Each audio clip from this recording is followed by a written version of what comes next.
セガサターンシロ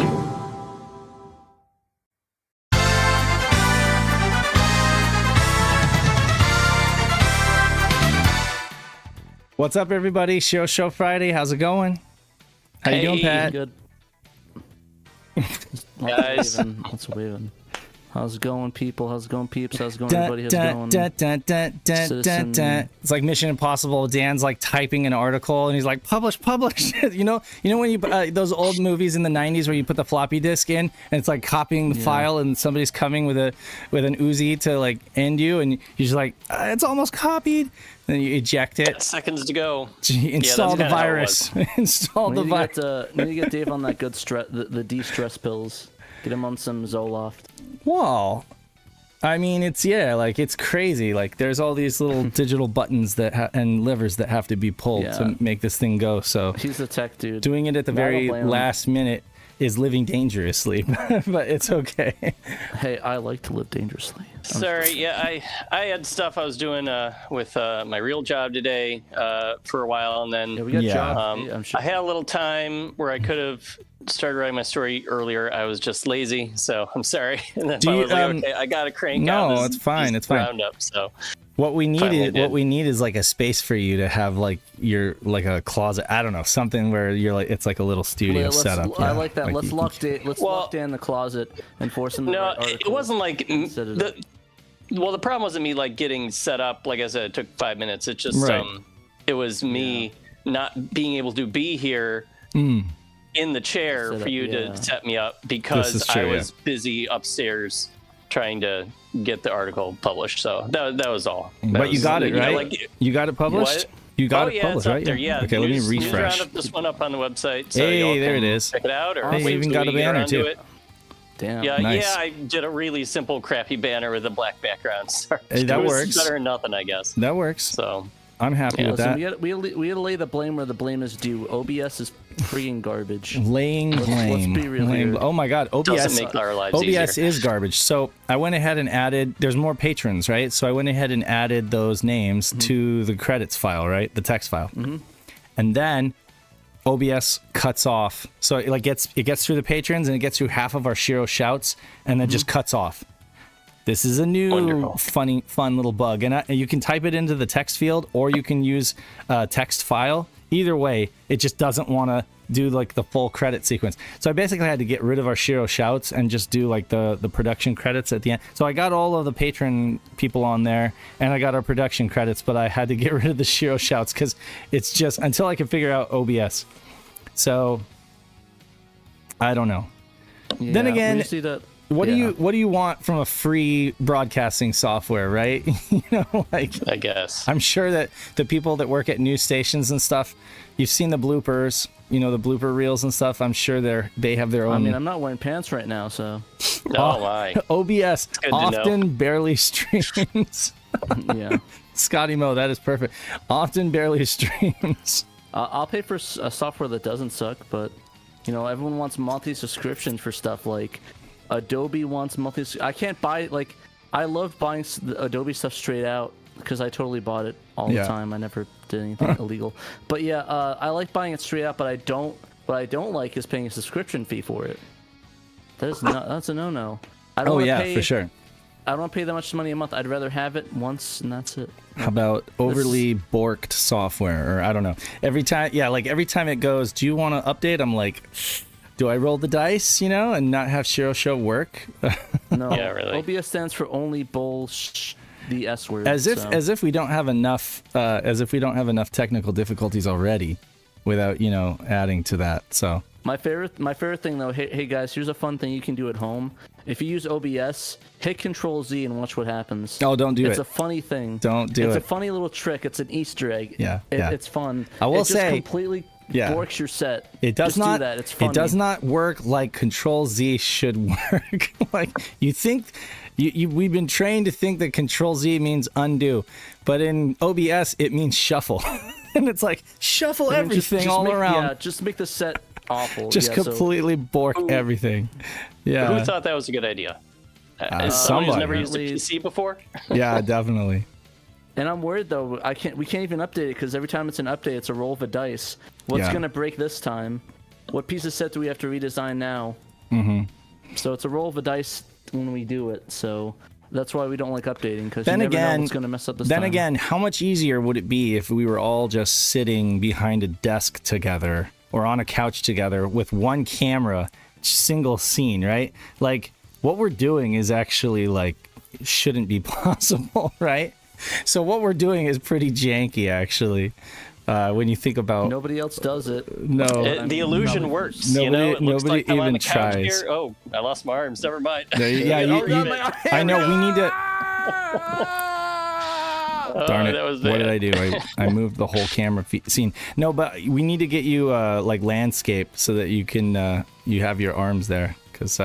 Yeah, that would be good. I can reach over into your space, but you can't reach into mine. Well, I'm landscape, and Dave Pat cut my gets arm cut off. Well, let's...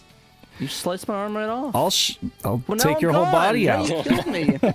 No, I'm this gone is... forever. You want to see how the sausage is made? I'll show folks. I'll give over you some here, sausage. that's the man behind the curtain over there. See? It cuts off. Even if Yeah. There you go. So that's... What you guys need is a bigger scene. It's on my end. Yeah, it's on your my end. end. Here, Yeah. I need to fix that. I can increase my arm, like, guys, watch it. With the magic of anime on my side, I could do that. I'm really interested to see what you're doing here. What are you doing, Pat? I'm increasing my arm length. You need to cut the see? My Okay. arm's loading, guys. It's a loading mechanism. That's it. That's all you get. There's not much there. There's not much arm's there. loading. You look like a veteran. You need to uncut it off. You cut it off. No, My arm is loading in. It's the algorithms are All right, working. You fine. see Okay, fine. it's loading my arm in. See, it's like I'm on dial-up with this arm thing. Are you for real? Like, are you doing this, or is Yep. it actually loading you in? I'm hitting the crop button, and it's uncropping my arm. Okay. Okay.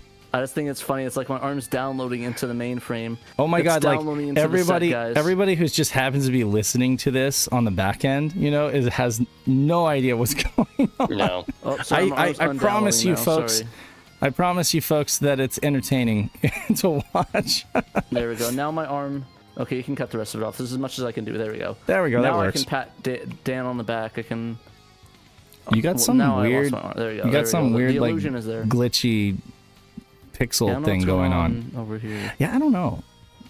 That could actually be Dan's camera. I don't know. Dansmara. Damn, My Dan. camera's Dan creating Margera. glitchiness. No, I don't know. Where's Rubbing his back. Let me get you there, Dan. I got you. There you go. Scratch that back a little bit. Thanks. I feel much better.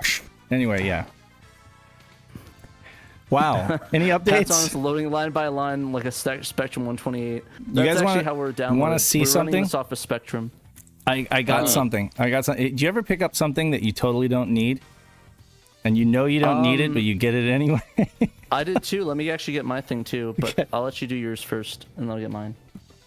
I'll let you whip it out. Yeah, I was taking pictures of all my Oh, unneeded damn, you got things that in my too? box. Shit, give me a second. Oh, hey. Now, Nice Dreamcast. I need another Dreamcast like I need a hole in the head. Like I've already got enough of these. I've already got, but this is a launch Dreamcast. Okay. I'm surrounded by Dreamcast now. It's a You launch- can't see it on the podcast. It's a but- launch This morning, Dreamcast we with got the games for Dreamcast. $80, and guess what? The Wow. listing, it was an offer up listing, and the listing said barely used, and they weren't kidding. The darn thing is like whiter than teeth whitening. It's like this unit is like incredible. I don't know if I Are you can- sure it wasn't Yes, just like guys, retro launch braided or day. something? No, I'm 99, positive baby. that this thing is like no, I don't want to take it out. It's too convoluted. But no, yeah, it looks amazing. None of my Dreamcasts come anywhere close. How did that Hold happen, your Pat? chocolate smile. So wait, Pat, did you seriously just pick this up? No, I picked this up like 3 years ago. Oh, okay, all right. No, sorry, 5 years I ago. was gonna say I didn't get the memo on us all supposed to Yeah, buy we got Dreamcast. You didn't get one either, Dan? This is No. what we spend our Patreon money Wah. on. We just buy inbox Dreamcast for y'all. From y'all. This is ours. Thank you for the money. And now Anyway. no, I'm just joking. My Dreamcast is upstairs. Yeah. Under a TV. This is actually in the office, in my office when I worked at Yeah. an office. I'm not going to specify to dox myself, but this was sitting in my office, and then because of COVID, we pretty much moved online. So they're like, "Oh yeah, by the way, you don't have an office anymore, but yeah, go get your stuff." So this was sitting in an office barren for like 3 years. Really? So Yeah, mine, because there's nobody there. my playable, or I mean, the one that I daily drive is just down here, like just down there in front of me, and it's a little yellow. It's not like cigarette smoke yellow, but it's you know, it's uniformly beige. Let's just put It's it that uniformly way. cigarette. And it has a mode in it, and I love the darn thing. But I don't think I'm gonna mess with this one that's in box. I think I'm just gonna leave that as like my backup emergency Dreamcast or whatever. But yeah, so Well, my pickup this past week, which was also It's partially my turn, Dan. You go next. Pudgy Bunnies. What? Oh, sorry. You can go. no, Dan, don't you go. Okay. don't let him stomp on you. Go ahead, Dan. Okay.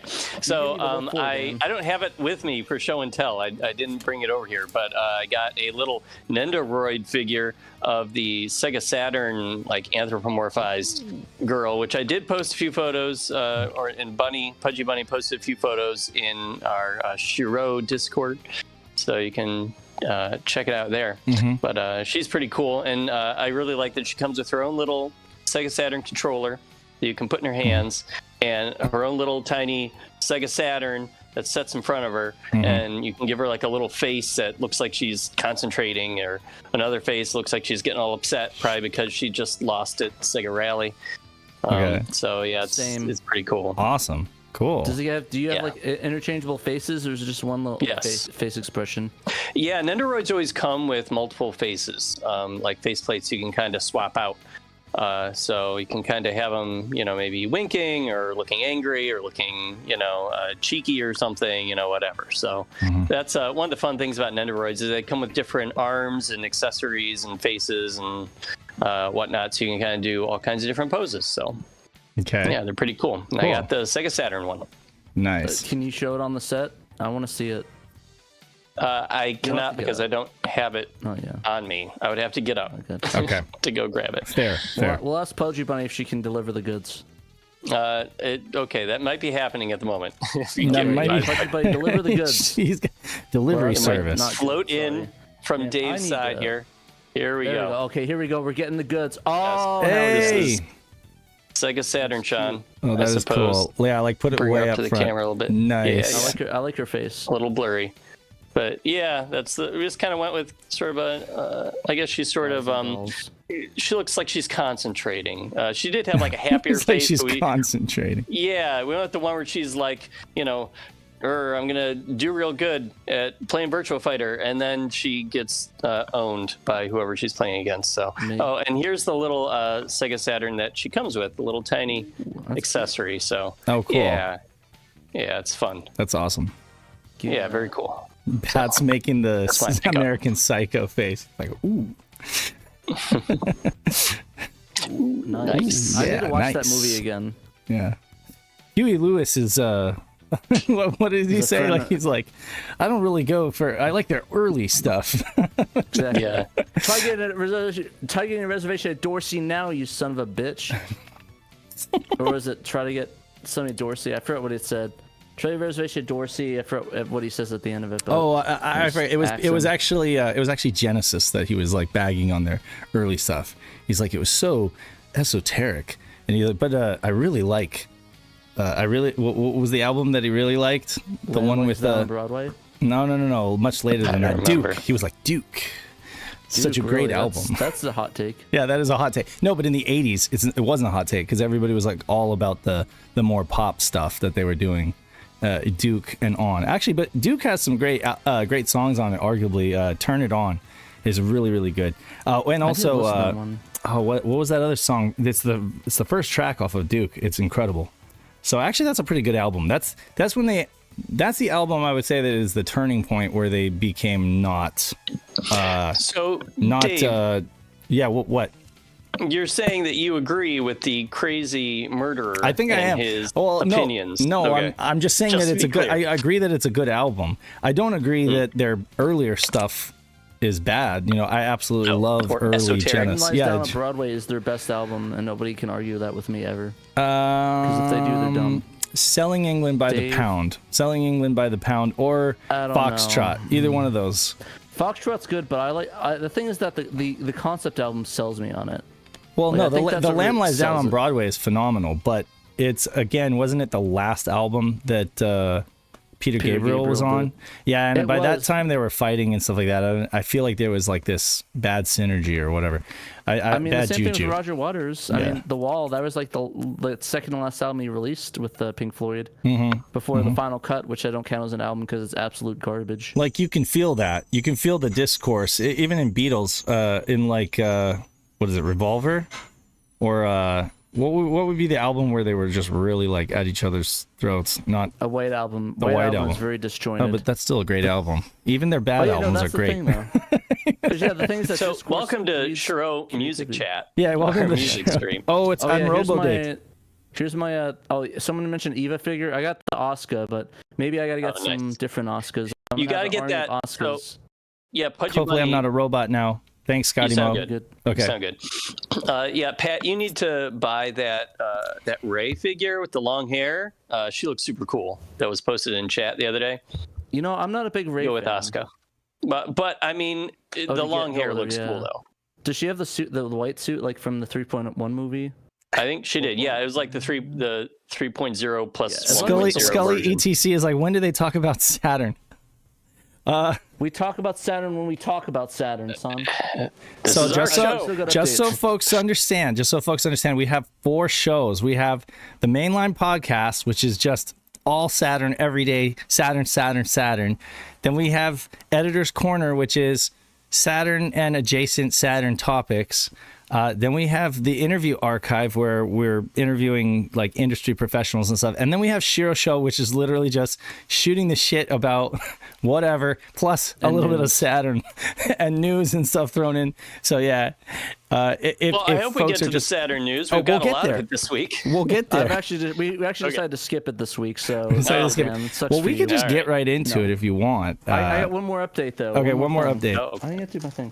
So somebody sent me. I remember I posted a thing about animated cells from Soccer Wars, and they're asking like $500 for like a Iris one.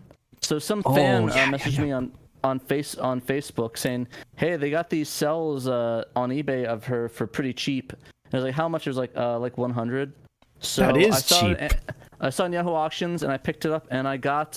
You got. I got a better, oh God, it's okay. That's right.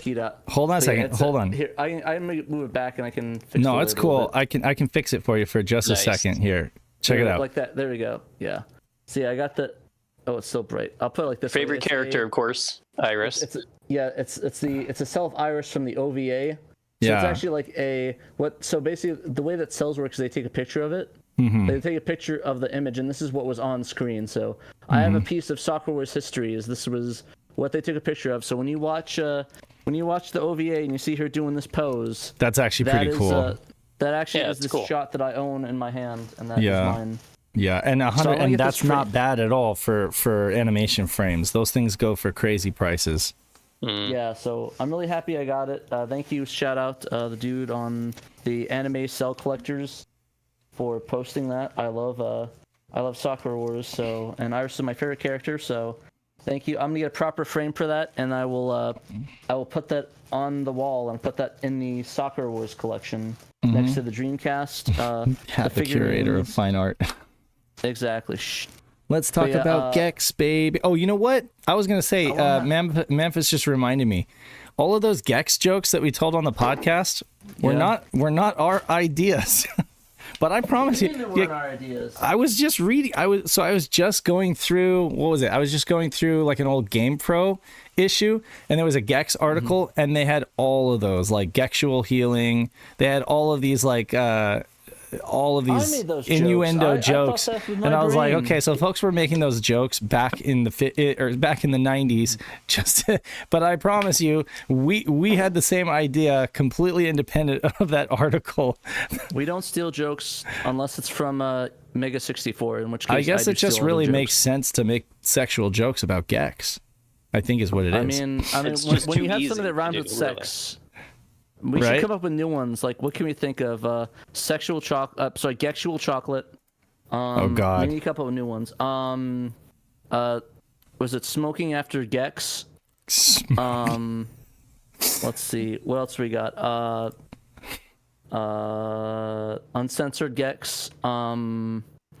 Everyone in the chat, you can go help out. Just put in the thing. I want to get I'm not you up. touching this one, Pat. That's what happens. That's what happens. Gex pistol. I like that one. Oh yeah, Gex the Gex is a Texas pistols. drought. Oh, Gexual Predator. Gexual Predator. Oh God, no. Oh man. Oh, I forgot to shout everybody in the chat. Gex Pokies. We got Pudgy. We got Pudgy Bunny. Shadow Mask. Sega Guys. Oh, James is here. Sega Guys. Okay. Scotty Mo. Tom Fum. Stuart Stapleton. Dan, of course, sitting right next to me. David Zaney. Derek Pascarella. What? Gexploitation. Gexploitation. B Husker. Scotty Mo's funny. B Husker. George Howe. Neil Henderson. Shouts to everybody here. Slow Coin is here. I like some Hugh Jazz. Sega Steve is here. Hugh Jazz. I love some Gex with some Hugh Jazz. But anyways, let's see here. Well, this is getting pretty bad. This is getting pretty bad. It's been bad from the start. Hey, everybody! Everybody, give us a thumbs up if you have a second. Just give us a thumbs up on the stream, and if you have a second, then share it out on social media. That helps us. Gexploitation. Registered Gex offender. Jesus Christ! I want to read that one. Statutory Gex. Oh my God! I'm bringing Gexy back. Yeah. Okay, let's get into the news. This is terrible. Okay, no, but I really do love Gex. It's a great game. Thankfully, there's no news about Gex. So there is no news about Gex. Unfortunately, unfortunately, we can't have hot, steamy Gex this episode.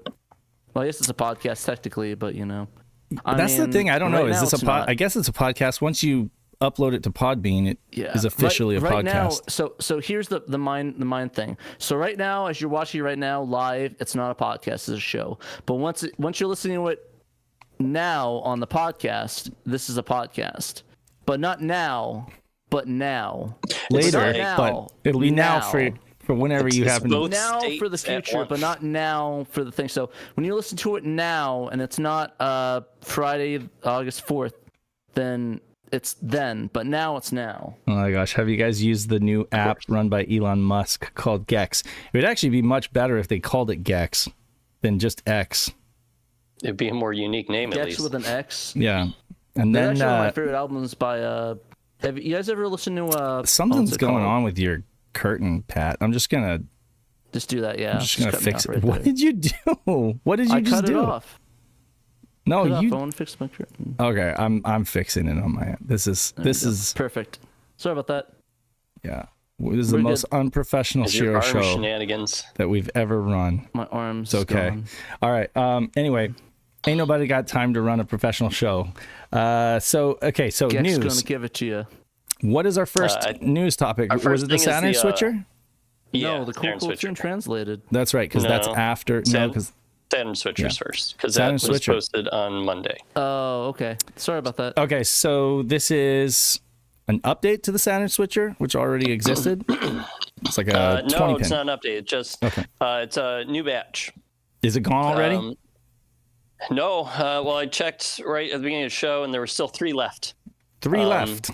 Yeah. So the Saturn switcher, for those who don't know, is a little device that you can buy from Will's Console Modifications to hook your Fenrir ODE into your Saturn without having it replace your CD-ROM drive. Right. So you can keep your CD-ROM drive, still be able to play discs with your Saturn, but also have the Fenrir.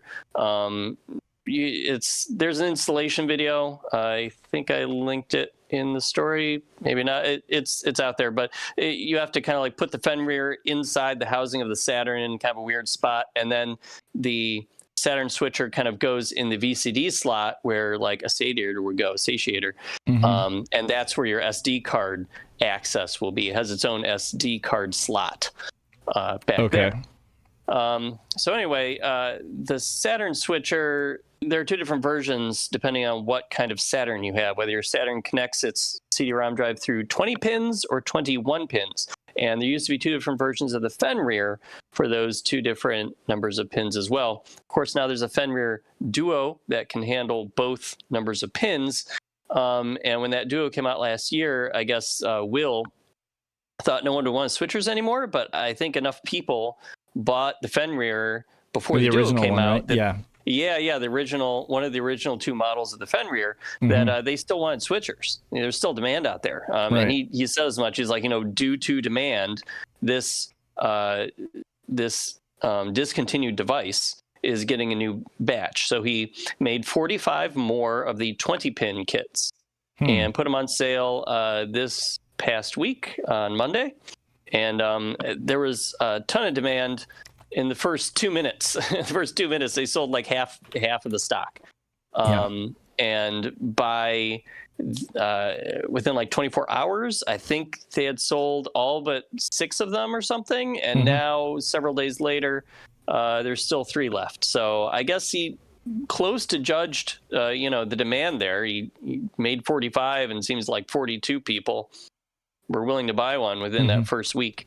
So if anybody out there still wants one, and maybe this isn't true if you're listening to this in the future in the podcast. Of course, the future is now for you. But anyway, you're right. We went through that already.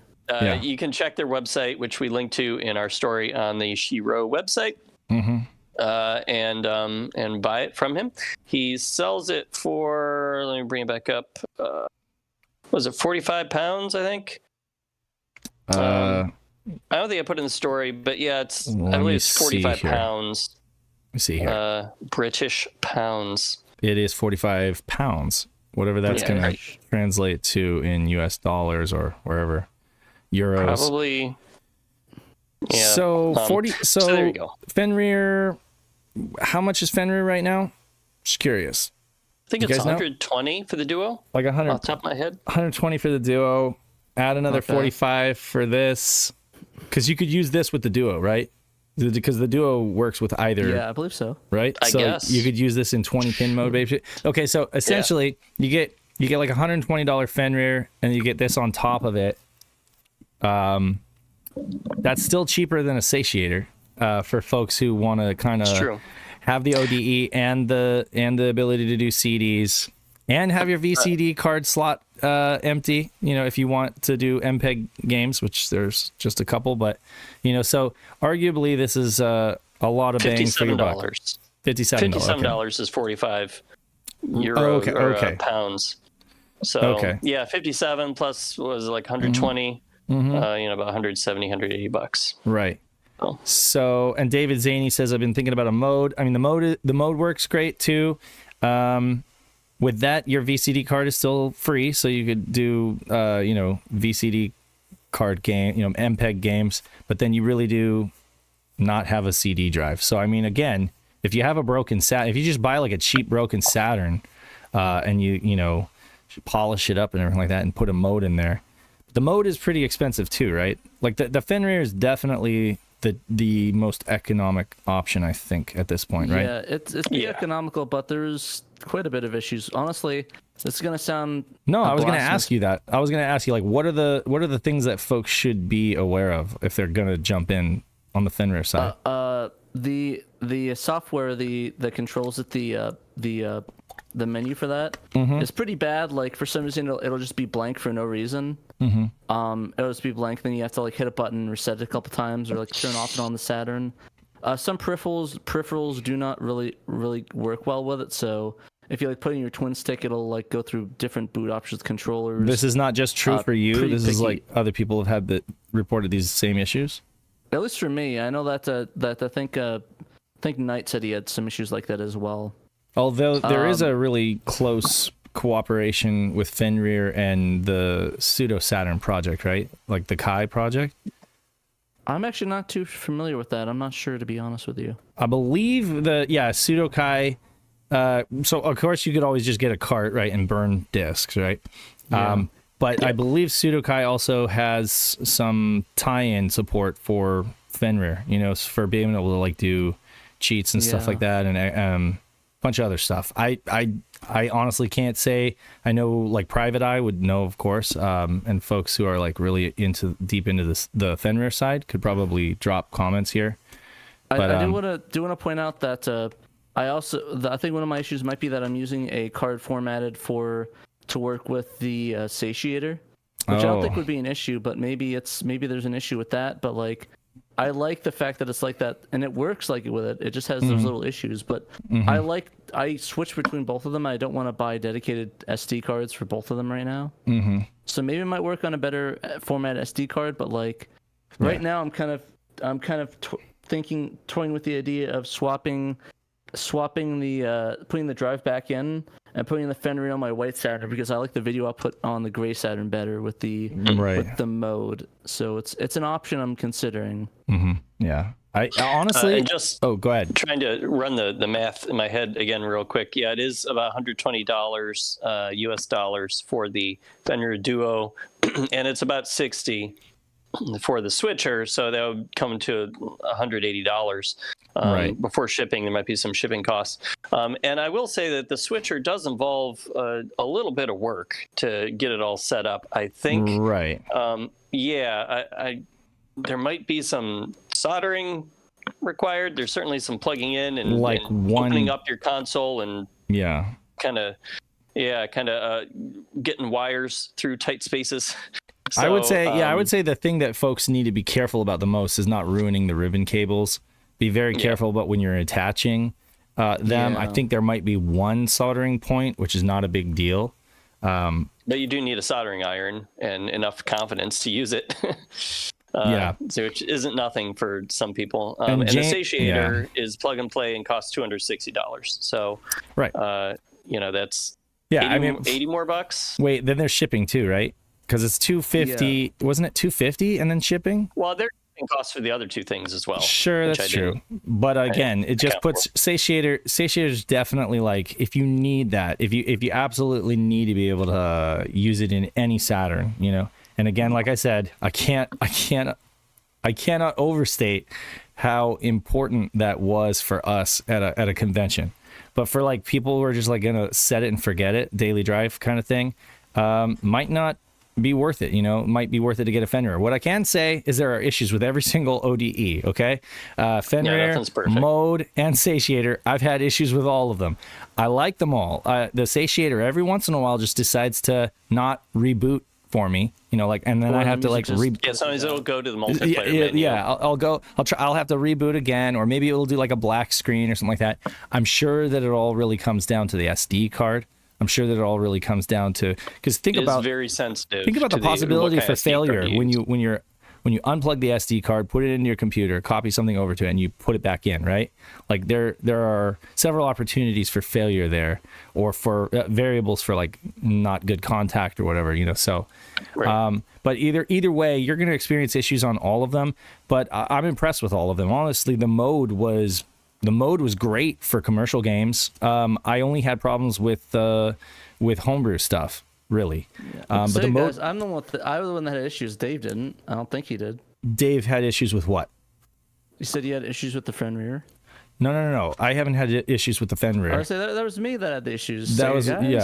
Wait, hold on. Interesting. What issues you had with the Fenrir? Yeah, so it was Pat that had issues with the Fenrir. And again, it wasn't like you weren't able to use it, right? It was just like little things here and there. Yeah, honestly, to be honest, if I had to pick, the one that I had zero issues with after everything's set up is the Rhea. Like the Rhea, like nothing for nothing. Even though you have to get a weird format for it, even though you have to format the files weirdly, it worked all the time. And even like with the homebrew, I had no issues with it. Like everyone, I remember, I think you were doing the mode and had issues with it.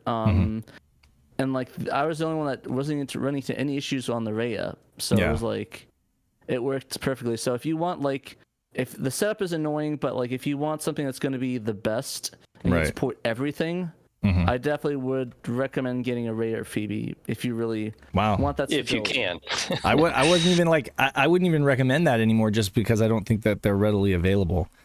But it would have to be like an aftermarket. I'm just saying, I think. I mean, if you could pick it up on eBay or something like that, then that's great. But I mean, I think I do wholeheartedly recommend the Fenrir just because of the price, because of the fact that it has the Wi-Fi support. because Well, of all it's coming. I don't think it has Wi-Fi support working just yet, does it? It's there. What I'm saying is no. Yeah, it hasn't. It's just it has to be turned on. Basically, it has to code it, right? But it's an ESP32. Like that, the ability is there, whereas it is not on the satiator. You know what I mean? Yeah, like they're going to have to put out a hardware revision, not just a software revision. You know, so it's like with the Fenrir, you have that potential there from the get-go. Yeah, and to be fair, like you don't need the Saturn switcher with the Fenrir. You could, if you're totally okay with not using discs anymore, which you really won't need to anymore with a Fenrir. Yeah. Technically, you can just put your Fenrir in there and go. And so that is still the cheapest option. My daily driver Saturn has an old Rob Webb chip in it, and I was burning discs and playing CDRs for years, and it just died last year. Like it was only like 6 months ago, or actually it's been a little longer. It was right before PRGE last year. It just crapped out on me and stopped working, and now it won't even read commercial discs. So I was like, okay, it's a good thing I have the satiator. So if you're in a boat like that, then I would say ODE all the way.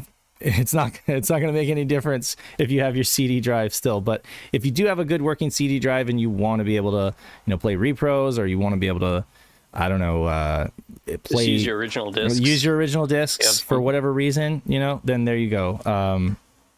You can either go with the Fenrir and the Saturn switcher, or pay a little bit more and get the satiator. But you're always compromising something, with this. With satiator, you're compromising. You can't play Lunar MPEG, right? What else are you missing? MPEG games. And then there's a patched version with English for Lunar that kind of redoes the videos to where they're just as good as the MPEG versions of them. Oh, that's true. Yeah, so you're not even really missing out. No, you're missing nothing. Yeah. Okay. So anyway, I didn't mean to get into an ODE talk, but I always feel like I take it for granted that new people are coming to the show that are just getting into Saturn, and they may not know all of the options that are out there. We just had someone come into the Discord chat today asking about, what cartridge can I use to play CDRs and have RAM and save memory, which is basically those eBay carts that have PSK, Pseudo Saturn Kai already loaded onto them with like a switch on top. I have one of those. They used to be red. They're black now, apparently. Then there's the Saturn Gamers cart.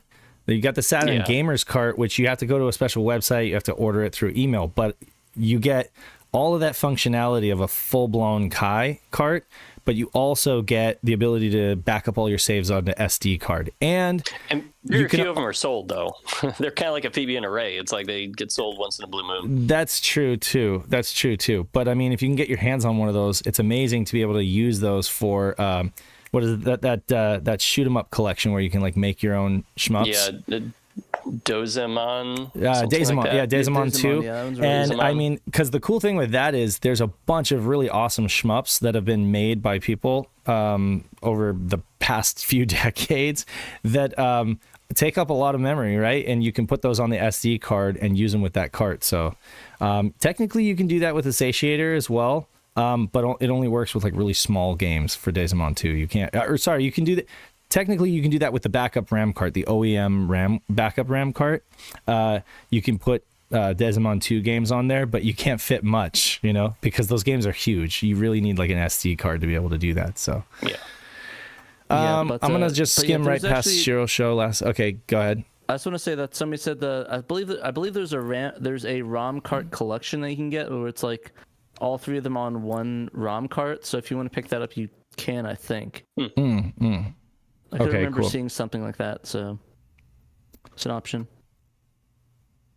Okay. Cool ton. I'm just making sure we cover any questions in the chat.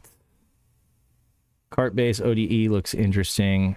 The only thing that scares me about that is the way that you connect it to the Saturn.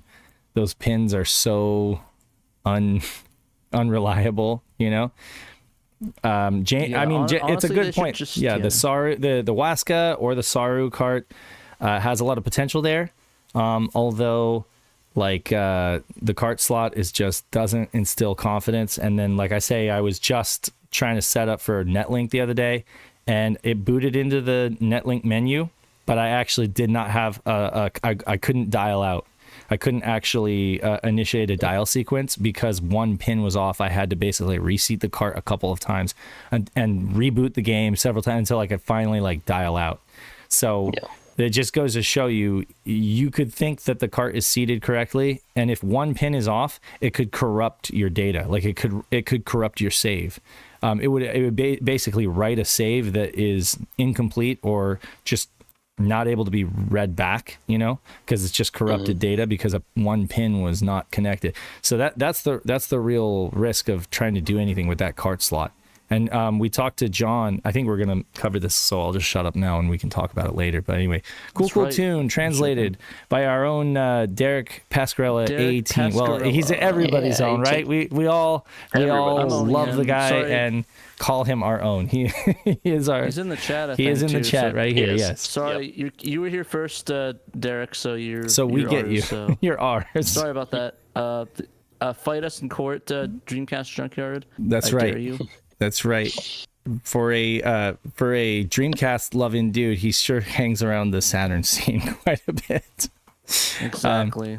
True. But he knows where the truth lies. Here, I'll play this. I'll play this trailer while we talk about this. I'm just gonna mute it.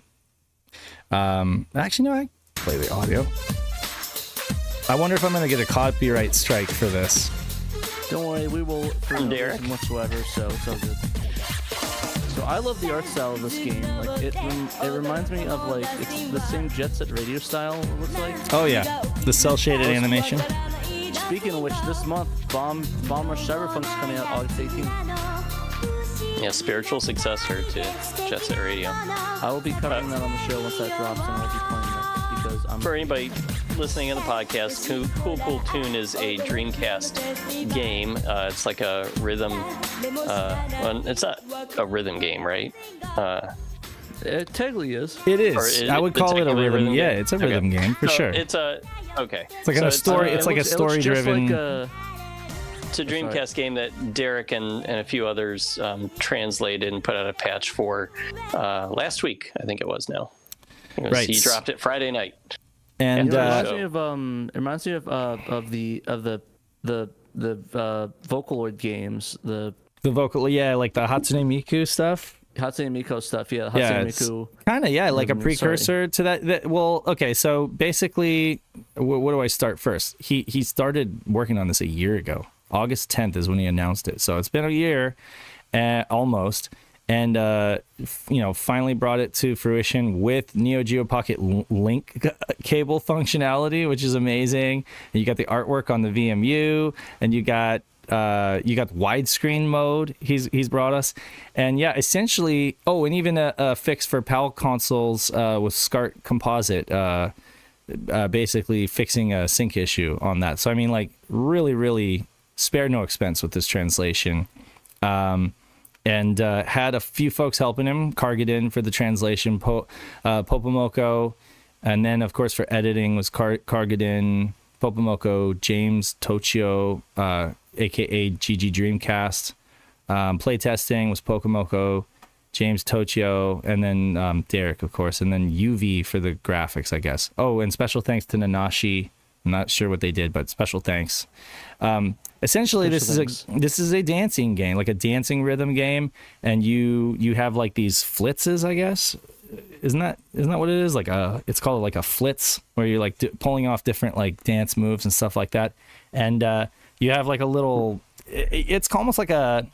What is that? QuickTime events, like where, but like a little meter comes in, and then you have to press the button right at the right time, and you're basically doing like DDR type stuff with your fingers, but you got to press everything at the right time, and it gets harder as you go along. But there's a story as well, and so that's part of the charm. A lot of the charm in this is the music and the graphics, but there's also like this story that adds extra charm, which would be lost on a lot of English speakers. And now you get the full package. And from what Derek says, I guess the story part is what kind of made me seize up a second when I was calling it a rhythm game. It's like, well, it's kind of got, a little bit of story there too. So it's like, you want to also call it sort of like a music adventure game or something? I don't know. Yeah, I mean, didn't know quite. Like Parappa had a story too, kinda, but I think this is a little bit more. than like Parappa. And one of the Hatsune Miku games, Project Diva X, does have a little bit of a thin story to it as well. So I mean, I guess it's not unheard of with music games. I just wanted to mention real quick that Derek did say in chat that Nanashi did compression tools, which saved his life. Nice. LOL. Oh, okay. And didn't want to be credited or something because it just says special thanks. But that's awesome. Okay, awesome, cool. And Nanashi also helped with a couple previous games. Cotton 2. Okay, Cotton 2. He hacked in the translation, and I helped edit it. So. Excellent. Nice. Excellent. Oh, and this image right here with the cool tune and everything is also GG Dreamcast's excellent photography skills. But yeah, no, this is insane. Can't wait to. We're all taking GG Dreamcast images. Right? No, I used an image of theirs for the because I just needed to get something out for that. What is it? The update on DreamPie. I was like, oh, here's a top shot of the Dreamcast that I can put the DreamPie logo on top of or whatever.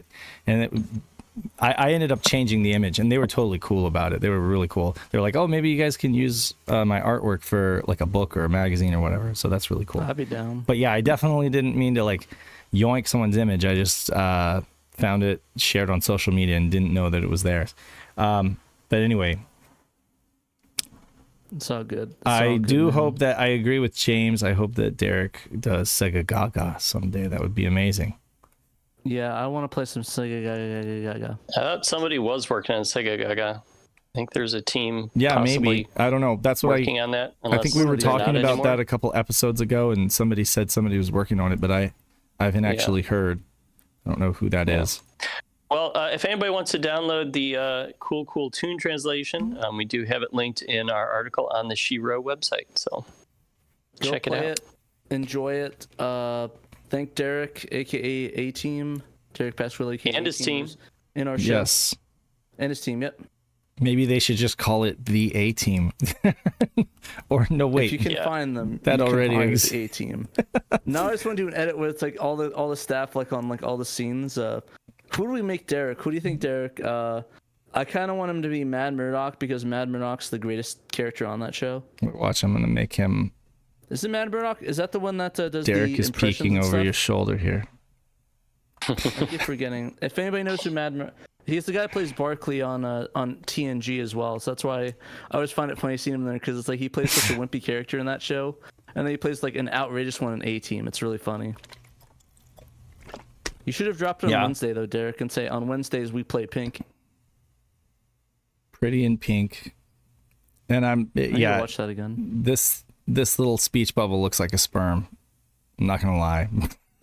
No. But I think somebody said that last time. I think somebody said that last time. They were like, whatever that is. It's oh god. Anyway, okay, so moving right along.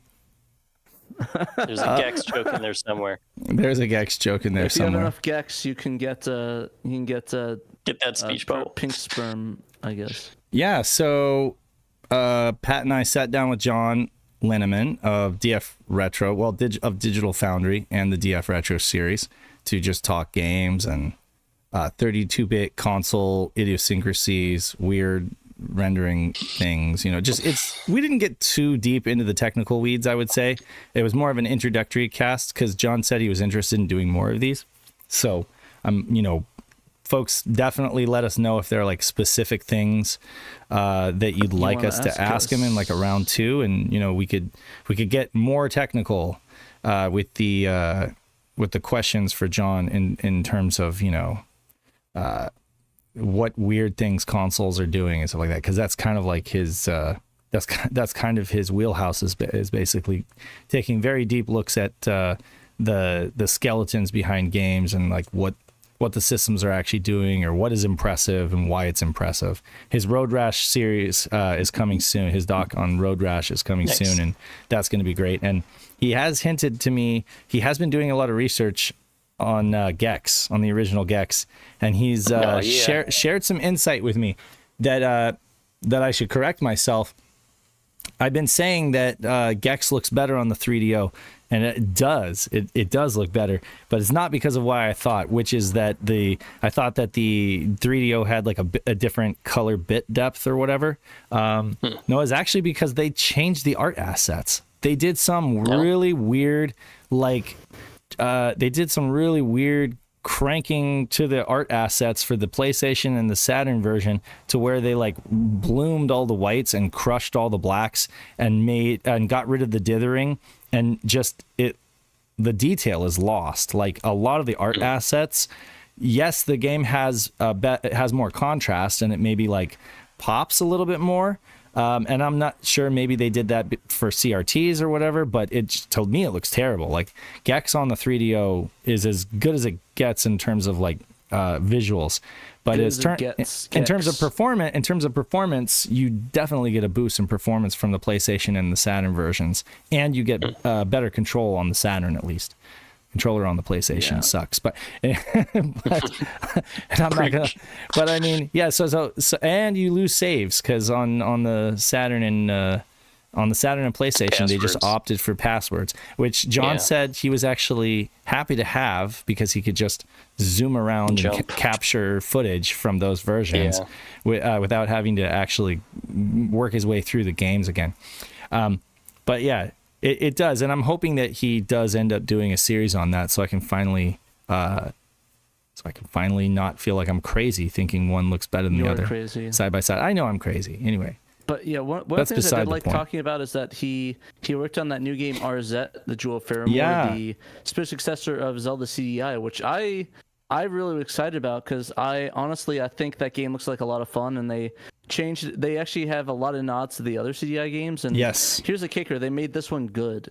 Well, that's what it looks like. So it remains to be seen. Yeah, it remains to be seen. But John says it's good. He says that it's got a lot. And why would he lie? Stuff. Why would he lie? Like, seriously, no. If he says it's good, so I'm excited. I am. But, and he was of course, Audi is behind that, right? Audi is like the one making it happen, right? Yeah. So it's gonna be good. I'm excited. But yeah, no, I'm super excited for it. They said I like the description. He's like you said, it's more like a monster world than a Zelda CDI thing. So I'm gonna like that. The gameplay portion of it, right? Of course, like it definitely has. It definitely has. They definitely captured the CDI Zelda animation style for sure. You know, I like it though. Yeah, it's a great aesthetic, exactly. and it means more YouTube poops for us. So I'm happy about that. As long as I can have people say like raunchy stuff using word cutting, I'm fine with that. It was such a weird aesthetic as far as animation goes. Like everything was like thin black lines, you know. It's just such a weird looking aesthetic. But again, it's so of that time. It's cool though. I mean, it created a generation of fans and inspired an art style. So I mean, I can't really.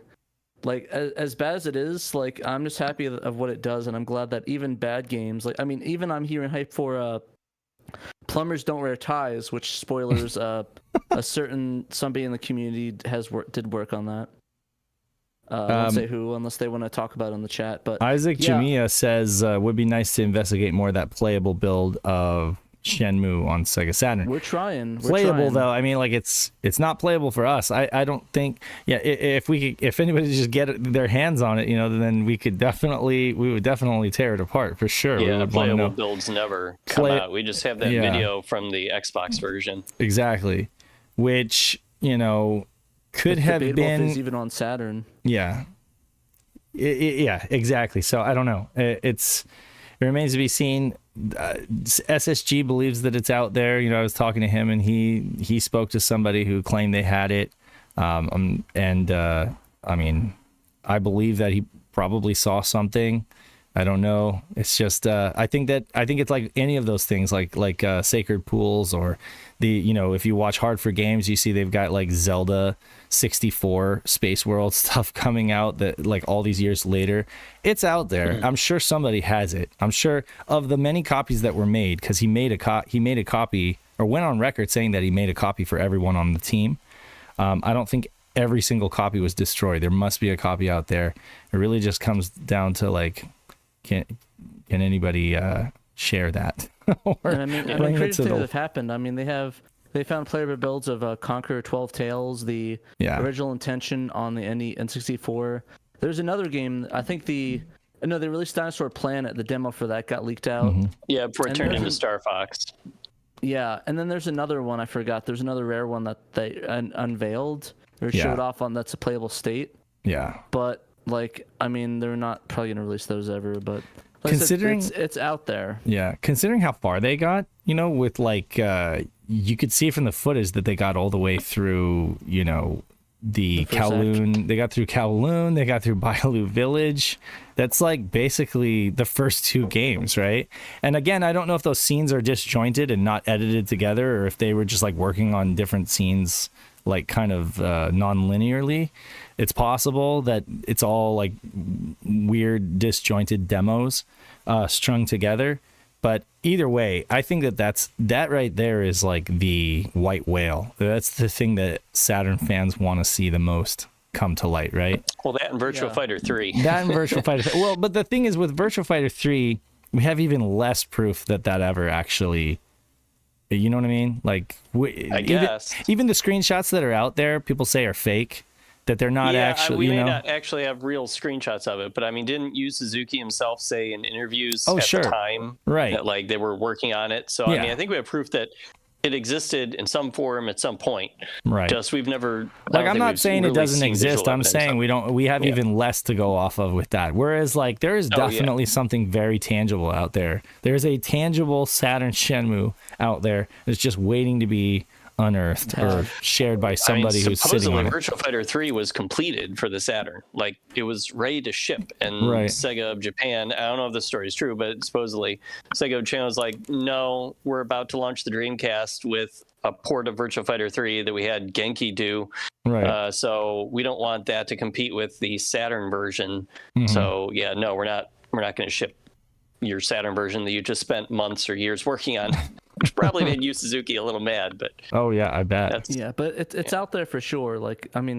All puns intended, that it's out there for people to play. It's out there. There's no doubt. Yeah. But like I said, there's a lot of options and a lot of things for people to try, and I'm really excited for the notion of seeing these things in the wild. I think stuff will come. There's stuff that we didn't think we'd ever see. That's true. The Castlevania Resurrection that came out, that no one thought that was possible. Yeah. Dinosaur Planet. I'm trying to think. What Sacred Pools.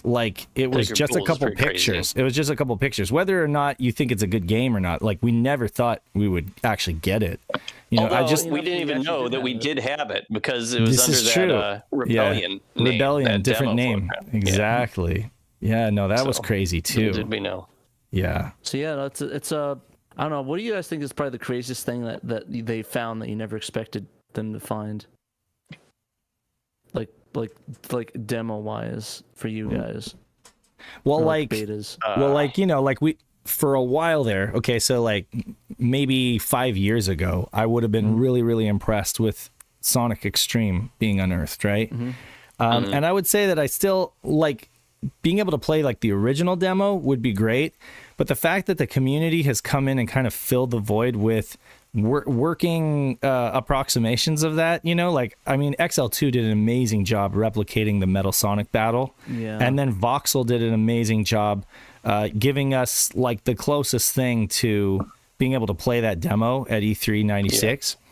And didn't a lot of the art assets and the music assets actually leak the original ones? So that is sort of leaked out. So he made it using Unreal and then ported it, or I think that's what he's. No, I'm sorry, not Unreal. What's the engine? Dang it! What's that game? Unity. Unity. Yeah. So he built it in Unity, but he took all of the assets that were ripped, I guess, and leaked online from the original demo. Which was made for PC. It was never I don't know. I'm unclear on whether that part was ever playable on the Saturn, because what people played at E3 96 was just the Metal Sonic demo. Right. The story goes that Sega Sonic Extreme was being made on a PC, and they were like, well, we'll just port it to Saturn later. And then supposedly they did do that, but they found that it was running at less than 10 frames a second. It was unplayably slow. Right. So arguably what Voxel gave us is better than what we would have had, Yeah, exactly. So I don't feel as much of an itch to get that, that's like basically that itch has been satisfied. We basically got to see what it would be like to play Sonic Extreme on the Saturn, and I think we all agree that it's probably better that they didn't release it, right? At least as it is, right? Because while it is an impressive tech demo, that's what it feels like, right? It feels like an unfinished vision, right? It feels kind of like a tech demo, but, right? Yeah, and I mean, the I would original love them to finish it up, though. Sure. The devs even, I think, admitted, like, we know this needs, I think there's like quotes out there from interviews saying, like, we know that this needs more TLC and touch-ups to make it a retail product. It's not a retail product yet. They couldn't get it there. Scotty Mo is absolutely 100% correct. Sonic World, the little playground that you get in the Sonic Jam compilation, the little playground that Sonic Team built, that's a Sonic game right there. Like, that's Green Hill Zone imagined in a doable, it's doable, like it's achievable. Yeah, it may not be, he may not run as fast as he does like in the Genesis, blast processing versions or whatever, but it's doable. You could, if you took the time using that engine, you could build out a Sonic game that's fun to play, because the jumping and the platforming and the using tails to fly and all that stuff, it all worked, right? They even had you even had the parts that were kind of like Jumping Flash, where you would jump up and the camera would look down on a platform so that you could land on the platform successfully. It was better than Croc. Like, the platforming there was better than Croc, So like, they had the skeleton, I say, of a working Sonic game that looked cute. And you pair that with the bonus stage from Sonic 3D Blast, where you're in the half pipe you got yourself a Sonic game. Just change obviously you need like a chemical plant zone, and you need a, like a scrap brain zone or whatever. But essentially you have yourself a Sonic game that I think, even if somebody got their hands on something like that nowadays, like a homebrew developer could turn that into a Sonic game. But yeah. Well, we should probably move on. Definitely. Absolutely. Crow's Battle Action, Best of Saturn. Based on the manga, as so many Japanese titles are, Crow's the Battle Action for Sega Saturn is a very late 97 Japan-only delight. Beat 'em up featuring super deformed characters. It features solid gameplay coupled with totally awesome sprite visuals. Yeah, it looks really cute. This actually is another best of. I really like this game. I played a little bit. Yeah. It's pretty fun. There aren't a whole lot of beat-em-ups like this on Saturn. I mean, arguably you have the Dungeons and Dragons games. You've got, Three Dirty Dwarves is kind of like a beat-em-up, but I mean, again, like the type of beat-em-up that we had with like the Ninja Turtles and Streets of Rage and stuff like that. So this is in that vein, very there's a much. Hot-Blooded Family game too. Hot-Blooded Family, yeah. So there are a few. But it's like where we would have a ton of 2D fighters. It's like we wouldn't have nearly as many scrolling beat 'em ups in this generation, at least on the Saturn, as we would back in the 16-bit generation, where it was just 8 and 16-bit generation, that genre was just really popular. And Peter wrote, I kind of we split it up here. Okay. Above and below the screenshot here, he said one or two players tackle the many levels in a game that really feels like something that came from the TurboGrafx console. It isn't the GOAT beat 'em up, but it's pretty damn solid, he said. Yeah, it's not cheap though either, right? Like the actual game to buy. I've never looked it up. Look it up, Pat. I think it's not cheap. I think that Crow's Battle Action is like a pretty expensive game, so it's a definite burn for a lot of folks. $253. Yeah, Oof. so I mean that's not the worst, but that's like a shmup. Yeah, it's like because that's the thing, is that anytime that it actually looks good and it plays good, it's always expensive. People are going to want to play it. Yeah, thank you, Cerulean. That's what it's called. Oh, Neketsu Oyaku, yeah, Oyako. Okay. Oyako, yeah. Neketsu Oyako. Okay. Radiant Silvergun is coming to Steam. Yes, it sure is. So yeah, Radiant Silvergun, which had been ported to the Xbox 360 back in 2011 and came to the Switch last year. People had been clamoring for it to come out on PC, and the developer has delivered. Livewire, of course, is the company that handles it for Treasure. on the Switch, and they're bringing it to the PC. They even responded. I found a tweet they responded to from a fan or something last year, where the fan was like, "Hey, this would be sweet to put on the PC," and LiveWire was like, "Yeah, we hear you, and we're considering it." Sure enough, about a year later, here we are. So it's going to be out in a couple of weeks. There wasn't a date listed on the store page, and there were no official tweets from Livewire or Treasure acknowledging this release.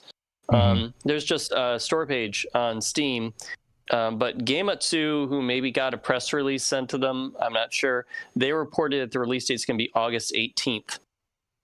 So there you go. It's in a couple of weeks. Okay. It looks like it has the same features as the Switch version. It's got online leaderboards. It's got the Ikaruga mode. It's got a few the accoutrements. cinematics. It does have a Saturn mode. Although the Saturn mode you can't continue in for some reason, even though I think you can in the original Saturn game. So that's kind of poopy. They don't have a price listed on the Steam version on the Steam page, but it did launch for the Switch last year at $20 US. So it's probably going to be that as well. Thanks for joining us. Those cinematics look really fresh. Like, are those from the 360 version, you think? I don't know. They look really nice. I bet Trekkies could probably do a better job with Cinepack now than they did. What's with the is the blur? Is that in the game, or is that an artificial blur in the video? Oh, I didn't notice the blur. It's like a bloom effect. Well, let me play it again. Yeah, because you could see in the beginning, right? Like, I'll duck down. It looks clean to me. It looks clean to me. Like when you when you go into the battles, it's the battles. Oh, go to the 20-minute second mark. Okay, 20-second mark. Well, it's almost there. Like right here. Yeah, it looks very blurry and very blurry. Is that okay? Just me, yeah, or? no. During gameplay, it definitely looks. Well, it looks like it's been up-resed. Like. It definitely looks like it's been upscaled, and they've added some kind of like anti-aliasing or I'm not something. a huge fan of that. I mean, they did remake the game. It's not just like the Saturn version or the arcade version running. This is not in emulation. Like a high resolution. Right. They I remade the game. They added a weird bloom effect. I'm not sure I'm a fan of that. Well, if anybody else sees it, let me know if you see that too. But I'm not a. Yeah, I mean, well, you can kind of see see it right here. In the background assets, it kind of looks kind of cloudy. Dan is like looking up. I see it. Yeah, there you go. Silly. Okay, no, yeah, I can kind of see what Pat's talking about. But I don't know that bothers me so much. But you're right. It is different from the original. So, that's awesome. I mean, it's a great game. I would argue that Ikaruga, I don't know how you say that, is Ikaruga. the best. Yeah, Ikaruga is the better game, more balanced and stuff. But this is a great game that folks should definitely play. And if that's the only way that you can play it on Steam or on your Switch, definitely try it. It's worth it. And it is translated into English, which is cool. And they do list like eFigs, English, French, Italian, German, and Spanish on the page. I'm not sure. I don't know for sure, but I don't think the whole game is in all these different languages. I think they just have like the menus and stuff in all those different languages, and the game itself is like has English subtitles with Japanese dialogue. Yeah. For being one of those games that has like the words Radiant Silvergun are just, ring legendary to a lot of people, that you just think, oh, okay, that's a really pricey game. There are a lot of people that don't like it. There are a lot of people who are just like, this is not for me, because it's so unconventional in terms of a shmup, the way that they just give you everything at once, and then you have to like remember which buttons to press for certain things. It's like you basically get all your power-ups right away, and they're all mapped to different buttons, and you kind of have to, it's more about figuring out strategies to use them at the right times, Yeah, learning which tool to use. It's brain acrobatics is what it is. It's like brain acrobatics to make sure that there's that connection. You have to play it a lot. I always play it on monkey mode, and even then I need continues because it is crazy, but it's a lot of fun. I mean, visually it's a treat. And the music, dun dun dun dun. Hitoshi Sakimoto. Amazing soundtrack. I still think my favorite soundtrack is the Stone Like when you fight the final boss. Oh yeah. It's one of my favorite songs. Cool. I got it on vinyl too, so if you guys like that, go listen on vinyl. I went ahead and wrote this up because I definitely think folks should check it out. We don't aside from like the Sega guys and I don't know what else. We don't spend a ton of time promoting other podcasts on our podcast or whatever. I would, but it's not standard that we do that. But anytime somebody brings up something that I think is like adds collateral or adds information to our brain trust or whatever, like what adds to the conversation. It adds to the conversation. Exactly. I think that it's worth it, that folks should check it out. And Alex Smith of They Create Worlds did that in releasing this 2-part series. They've actually released a lot of stuff on the video game history Sega. And on the industry in general, Nintendo, Sega, even NEC, which he calls NEC in this. Like he refers to NEC as NEC. Yeah, that's funny. What's NEC? But it's different. It's different. But anyway, I think it's just an inside joke on his part. But anyway, so 2-parter that goes into the history of Sega's conglomerate parent corporation, CSK, which is Computer Service Kabushiki Kaisha, and the series offers a well-researched and nuanced look at Isao Okawa, the owner of CSK and the subsidiary Sega Enterprises, and the ultimate downfall of Sega during the Dreamcast era. Part 1 covers the origin of CSK, the major players involved, Okawa's bold move to pivot CSK during uncertain times, basically hiring a bunch of people because his vision was IT, basically. Like, computers are going to be huge. Everybody's going to need support. I'm going to hire everybody that's available and applicable so that when the computers get here and everybody needs support, I'm going to be the only one with the workforce or like the army of IT professionals that'll be able to service them. I'll be in a good position. He was always like very forward thinking, you know. Purchase of Sega from Gulf and Western. And then the decade-long corporation transition from a U.S. company to a more traditional Japanese structure of a company. And then Sega becoming publicly traded in Japan. And then part 2 covers the circumstances leading to Okawa's direct control as CEO, removing Nakayama, basically just making him like a chair, and basically bringing on Irima Jiri from Honda. Okawa took direct control as CEO of Sega and the financial difficulties that resulted from Sega's internal money lending. So they were lending money internally and reporting it one way on the Japanese side, but then on the U.S. side. So in Japan, they were reporting that internal money lending as asset. And in U.S., they were reporting it as debt. Sega of America. Exactly. They're lending it to Sega of America and Sega of Europe. And Sega of America and Sega of Europe were using those loans as from like CSK, from budgets. The parent company. Yeah, from their own parent company. Right, and they were considering them all the same pool of money. And so, yeah, like you said, on the Japanese side, they were considering these debts these loans that they were giving out to their assets. Subsidiaries. No, the U.S. were considering it debt, but on the Japanese side, Nakayama or his underlings were considering it as assets. On the Japanese side. Yeah, they considered the loans to be assets because they're like, well, this money's going to be paid back to us, right? And maybe with interest, I don't know, but this money's going to be paid back to us. So this is all money that's positive on our books. But of course, the companies under them that they owned, Sega of America, Sega of Europe, those are all debts for them. So really, the two numbers should have canceled themselves out and been zeros on the books. But in Japan, they were not recording it as such. So when like the C-level officers, when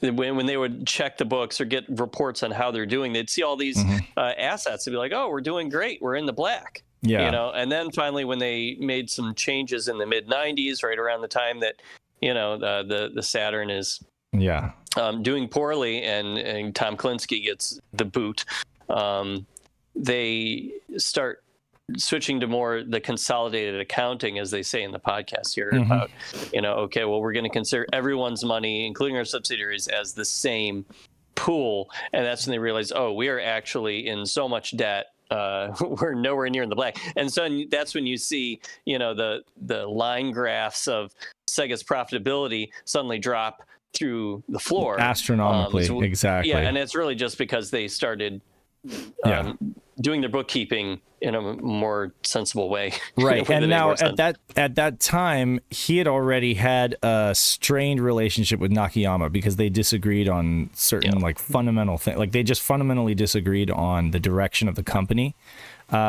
Like there was a lot of disagreement actually. Like Hideki Sato, of course, wanted to stick with their own manufacturers, NEC and Hitachi, for the Dreamcast. Whereas like Iri Majiri really wanted to go with the Silicon Graphics, and they wanted to go with like U.S. Manufacturer. And which he was in charge of Sega America at the time, so he was in charge. He would want to go with what his department was kind of gunning for. Exactly, and Okawa overruled him. As like the final say. He's like, you know what? No, I'm gonna let Hideki Sato run this thing and go his way. He wants something that's gonna be cheaper. Basically, it's gonna be powerful, but it's also gonna. The Power VR was a really good graphics set, and it's gonna be cheaper, and But there was a shortage. There was like this huge shortage of that chip that they didn't anticipate. That ended up really biting him in the butt in terms of when it came to launching the Dreamcast in Japan. In Japan, that is, yeah, absolutely. In Japan. And then, Okawa, now that I listen to this, one thing makes really, really clear sense, and that's that he really did always have this dream. Okawa wasn't really interested in video games, okay? He wasn't really interested in video game hardware, unless it was a means to an end, basically. What Okawa was interested in is networking. He was interested in communications, and that is clear all the way back. Starting with the Genesis and the Mega Modem, or the Mega Drive and the Mega Modem, and then the X-band stuff, which they really wanted, to bring, and the Habitat, and the Nifty Serve and the Dragon's Dream and all that cross-platform stuff going on with PC and stuff, and then Phantasy Star Online, like. At all times, his vision for the company was to be like this huge network, and even an ISP, Internet Service Provider, Sega.com. And, that was really the push. The Dreamcast he saw as the machine that could get them there, or at least the platform that they could use to kind of get to where he wanted to go with the company. Was a network-focused and Internet-focused company. And, it's just crazy. So he did end up coming up with this plan to, he and the CEO that he put, what was the guy's name? It was the Chinese, was it a Chinese financial officer? Was he like a CFO? Huang? Yeah. I know you mean. I don't think he was the CFO. I mean, he may have been a CFO. I forget what the position was that he gave him. Yeah. Yeah, but he ended up giving him a high position in Sega, right? And he kind of pushed him in this direction. And they had the idea. They had the idea to basically give Dreamcasts away for a subscription model. A subscription model, to get people signed up to this network. Which Microsoft ended up doing with the Xbox years later. Exactly. Yeah. So there's that. That was basically like a contingency plan, I guess you could say. But he had dreamed to make the CSK and Sega more network focused, and his plan contingencies for potential failure. Of course, he didn't plan on kicking the bucket. He passed in 2001, and CSK shifted in financial services direction and ended up selling their stake in Sega to Sammy, who then used this leverage to completely buy the company out a year later.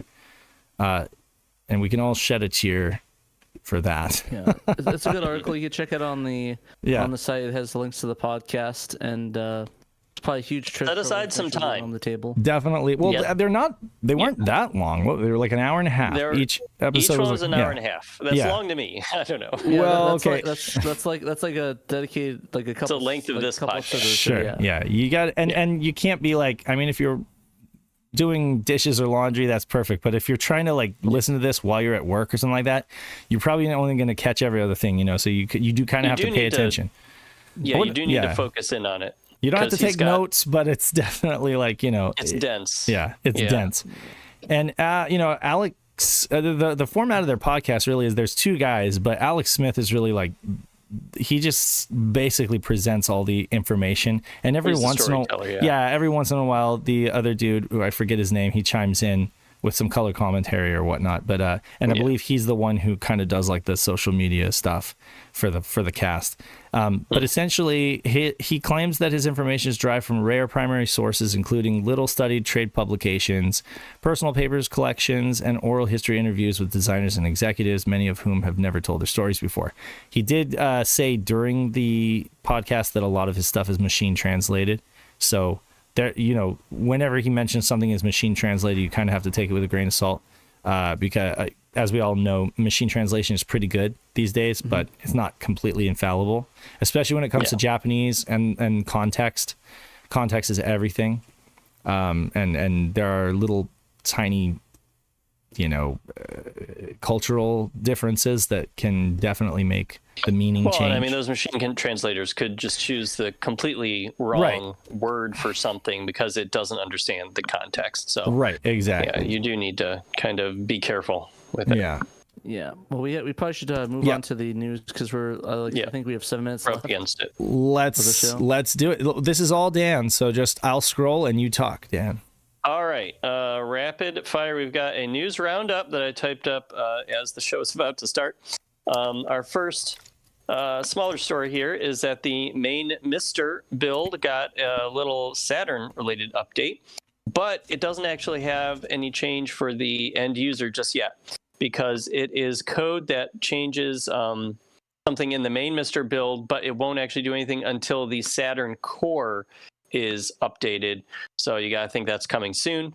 And the note that came with this update was that it affects the Saturn audio. It fixes the CD audio buffer reset. And audio has been a serious issue for the Saturn Mister core since it came out like last year or so. So I think people are really happy to see that the thing that the developer Sergey is working on now is the audio. So that's cool. Cool. We'll keep an eye out for when that core gets updated. So the second update is that the Saturn BT has been delayed. That is the dongle that lets you play modern controllers over Bluetooth with original Saturn consoles. It was supposed to come out this past week. Yeah, so I saw this on Twitter last night, and I was like, because Dan asked if we should reach out, and I saw it's like, well, guess that answered the question. They tagged us and they used the video on there. This is the Saturn BT, Pat. This isn't a Retrobit. Yeah, this is Saturn BT. That's the next one, my bad. Yeah, that's the next one. So with Saturn BT, it's like some people in the community have made a dongle that you play Bluetooth controllers on the Saturn, right? Like a PS4 controller, for example. And he showed off. Humble Bazooka made the housing for this thing, and he showed off the packaging for it a week or two ago. Looked pretty cool. It's supposed to come out this past week. But he put a post up on X, formerly known as Twitter, this week that he's delaying it by a few weeks. There's apparently a component that isn't working the way it's supposed to, so he's got to replace it. So I guess we're looking at probably closer to September before people will be able to buy those. So that's too bad, but I mean, that's good. He caught the problem and he's going to fix it. The dongle does work with gex. I could say you can have plenty of gex with this dongle. Fit it where the sun don't shine. So the third, moving right along, the third item we have here in our roundup is that Retrobit, as Pat was alluding to, has broken its silence on the Saturn controller that it's been working on for years now. They've been working to try to get a new controller that's wireless that has analog sticks that will actually work in analog mode with the Saturn, just like the original hardware. They did show it off at Portland Retro Gaming Expo last year, and SaturnDave and Pat on either side of me here did go hands-on with it and wrote up an article of their impressions. And they had some good things, bad things to say about it. So the developers said they're going to be working on it. So this past week, they responded to someone who asked, hey, whatever happened to that thing? And they said they've been carefully making tweaks to the design, and they will have more to share on it later this year. So it was supposed to come out a few months ago originally, and that obviously did not happen. So I guess, maybe we'll hear more soon. I'll tell you what. As far as I'm concerned, they can take all the time they want. The more time they take, the better chances of us getting something that we're going to be happy with. As far as so it's like maybe rather than them just putting it out on a deadline and being like, oh, you get what you get. I'm hoping that they're taking this extra time to give us a really solid controller. Because right now, like I say, with the BT Saturn BT and the 8-bit DOE M30, that's a really good winning pair. I think I think Pat agrees, right, Pat? Oh, did you get your BT yet? He sent it. It's still in the. He sent me his shit tracking. It's coming Saturday, so. Okay, cool. All right, well then you'll be able to. I'll be able to give it my thoughts on the next show. Excellent. Yeah, so I mean, so they have, they have that to compete with. And again, like I know that it was really important for Retrobit to maintain the license. That it was really important for them to maintain the name and the logo and everything like that. But I have to be honest with you, I don't think that Saturn fans care as much about that as they do about having like a really solid device that like works just really well. Having it work. Like it looks great. It looks great, right? The design looks great. So whether or not they are able to retain the brand licensing, I really don't care. Like if it means that there's extra funds to allocate towards making it awesome, I think I and everybody else would prefer that, because I have an original controller that has brand licensing on it. I don't, like yeah, because like with all the Bluetooth adapters, it's like you can really get anything with an analog pad and like have a good experience on it, and right, if not equal to. I mean, you can even get the Switch controller connected with it, and at that point, it's like, why would I go ahead and get the Retrobit one that's basically a Switch controller? It's almost more of a Switch controller. Right. It's almost more of an impulse buy thing to put into, stores that sell retro games and media and that sort of thing, where people will be like, oh, hey, this is a brand new controller for my Saturn. Awesome. It's $25 or whatever. I'll pick it up. So. And I think that's kind of one of the things they felt like they had over the competition was that they had the license, but it hasn't proven to be something that people care that much about, when folks are raving over like the 8-bit DOE controllers, and they, even some folks really like the Brawler control. Like I find that people don't really mind if they don't have the license, as long as the device itself is solid, because again, at the end of the day, we could all just play with OEM controllers, and then you have the license, right? Yeah, I mean, some people might not have OEM controllers, to be fair. True, maybe to be people fair. just getting into Saturn. Yeah. I mean, I think people are used to, at this point, buying, aftermarket, newly crafted controllers from these third parties that work with retro gaming consoles. I mean, just look at all the aftermarket N64 controllers that are out there now. And people just buy them. They understand Nintendo isn't making original controllers anymore. Sega isn't making original controllers anymore. So they're not, just looking for that brand name and being like, okay, this is the only thing that I trust. James says, I can't stand the D-pad on the Retrobit Saturn pads. They are just so wobbly and loose. Now, for the record, the original Bluetooth pads, the D-pad was actually pretty terrible. I heard a lot of people say that they would be playing a fighting game, they would go hard on it, and it would snap, actually. Like the bottom table would snap. So then there was the 2.4 gigahertz, the first revision of 2.4 gigahertz controllers, which were a little better. The one that I have, like the second revision, 2.4 gigahertz, is pretty good. They improved the shoulder buttons and they improved the D-pad. Still not one-to-one. It's still not like you could literally take an original D-pad out of an old controller and swap it in. It would feel better, so that's fabric. Getting that plastic the same, like the exact same plastic and stuff, it's hard, and I would not go on record saying that it's exactly the same, but it's much better than the original one. For sure. And I'm really, the one that we played with at PRGE actually felt really good. All things considered, it did. I just feel had another year to develop it since then. I feel so bad about that video though, because Pat and I only really realized after the fact that we forgot to factor in the fact that we were playing on that stupid LCD tablet, and we were using some kind of like pound cable, going into it. And I wasn't even thinking about that when I was like demonstrating the circles that you can do with knights. Yeah, I was like demonstrating the lag, and I wasn't thinking, oh yeah, like there are so many points of failure in this chain. Like it wasn't a fair comparison. We need to just test it with like composite and a freaking CRT, you know? Exactly. Yeah. Maybe we could. Okay, so should I move on to the last item? Yes. Here? Yeah, go ahead. Okay.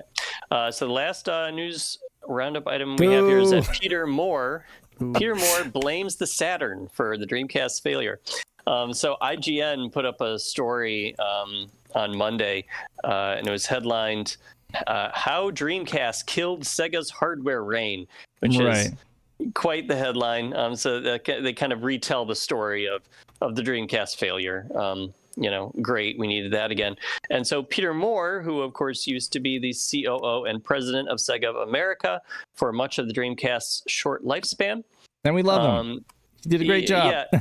Well, he's replied to IGN's story on the social media app X, and he said that the financial trauma caused by the Saturn debacle is what led to the downfall of Sega's hardware reign. Right. So I guess he's trying to pass the blame away from the Dreamcast's performance, and because he presided over that, and pass the buck onto the hardware that happened before he got there, the Saturn, which and he also went on to say, sad to reflect, even 24 years later, what might have been for the Dreamcast. We were truly taking gamers where gaming was going, which, honestly, that kind of echoes what we were hearing in the They Create Worlds podcast. Where, they mentioned the word Saturn debacle, too. They use that word Saturn debacle, too. I'm like, stop that. Yeah. Like, so you're shooting the wrong console. Yeah, and we know we know from the leaked brand review documents from last month that,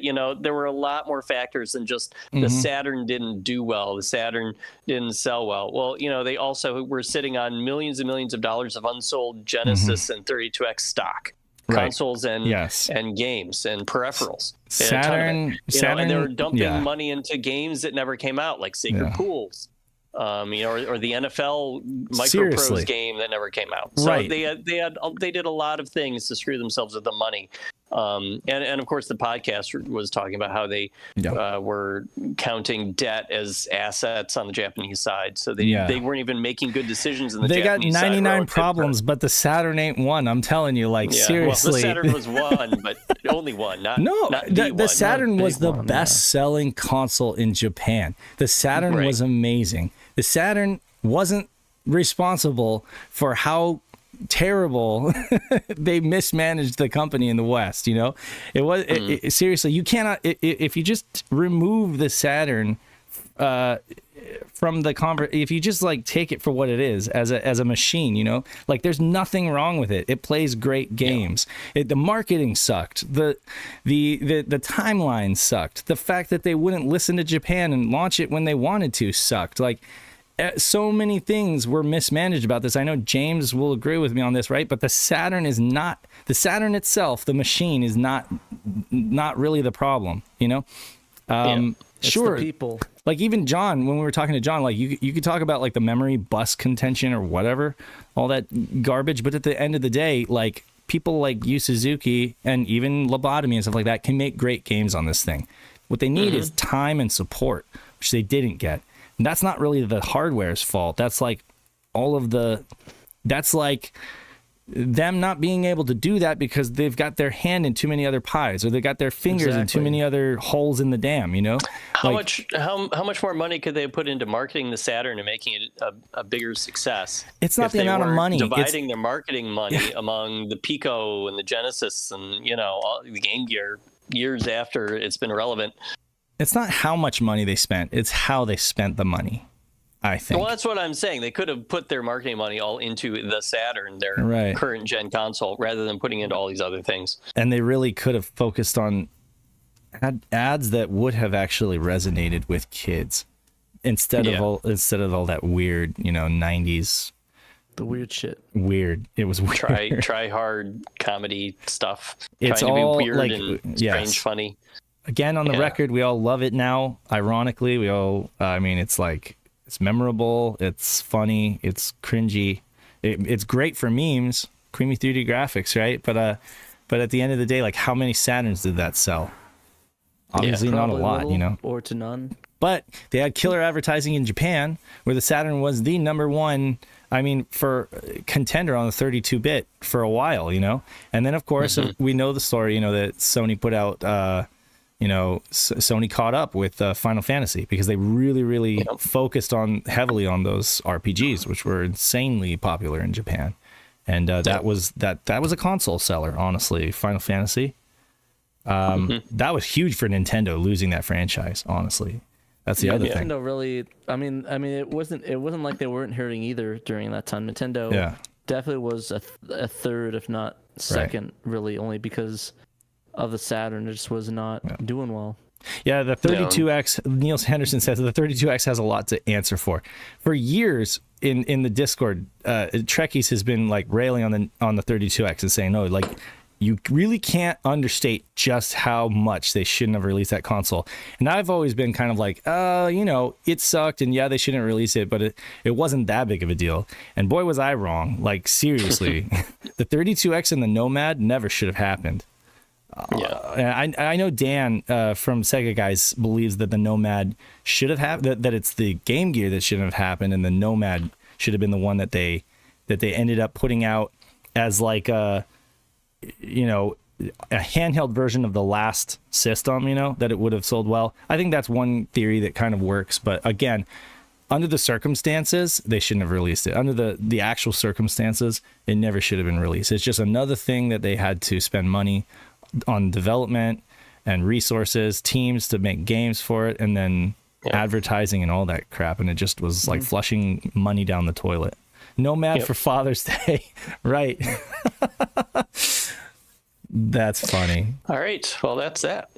Thank you, Dan, for doing another quick roundup. And you managed to even get a little thumbnail there, so I appreciate it. Pitiful as it is. You guys don't realize, how impressive that is, considering he was doing it all at the very last minute. Did that in 60 seconds. Yeah. Tell me about it. Okay, so any other last minute thoughts on any of the news that we talked about? Go check out, definitely download Cool Cool Tune. It is available on Derek's GitHub. Definitely check out the Editor's Corner with John Linneman. It's a fun, enjoyable cast. It's lighthearted and kind of doesn't take itself too seriously. You get to see a more casual, laid-back version of John. He's usually like really, really techie. Well, he was on this cast too, but play Crow's a battle action for Sega Saturn. It's a good game. Just don't spend $250 on it unless, of course, you want to, and then you can do that. Radiant Silvergun is coming on Steam, so take a look for that. If you haven't played the game, you really need to play the game one way or another. Burn yourself a copy or play it on an ODE, but you can also play it on Steam soon. And then take a look at this Sega and CSK podcast. I highly recommend it. I actually do. I was entertained the whole time. I found it really an interesting insight. And then, of course, keep an eye out for more Mr. Updates. Dan's pretty much on lock for Mr. Updates, so anytime one comes out, he'll get you covered. Saturn BT is still but I'm in the server. Saturn BT is coming, and it is worth it. I promise you, it is worth it. Every penny. So definitely keep an eye out for that, even though it's delayed. And then other stuff that we can continue to speculate on. If you join our Discord community, we can talk about Peter Moore behind his back. Speaking of talking behind the back, there's actually one way you could do that while not being visible to the public, and that's joining our Patreon. That's right. Where you can actually have a private access to all of us in a general SHIRO Insider channel. And you get also great other benefits too, like you get shout out at the end of the show, like right now, shouting out a Murder of Crows, Ermil Nova, Johannes Fetz, Nate Lawrence, Blue Moon 95, Cerulean, Chris Piper, Chris 1997X, Daniel Fredrickson, David Zaney, Derek, aka A-Team, Patrick Friendotaku, Jim Clasher Rank, Justin, Momphis, Normal Guy, Nutrageous, Robert Ramsey, Rowan Dished, Sega Steve, Stoneman, Tanuki Trev, Thuron Brown, and Young Money Sawee. If you accept the $10 and up level, we'll shout you out on the show and say how awesome you are. And on top of that, you get bonuses like early access to podcasts. You get early access to all of them.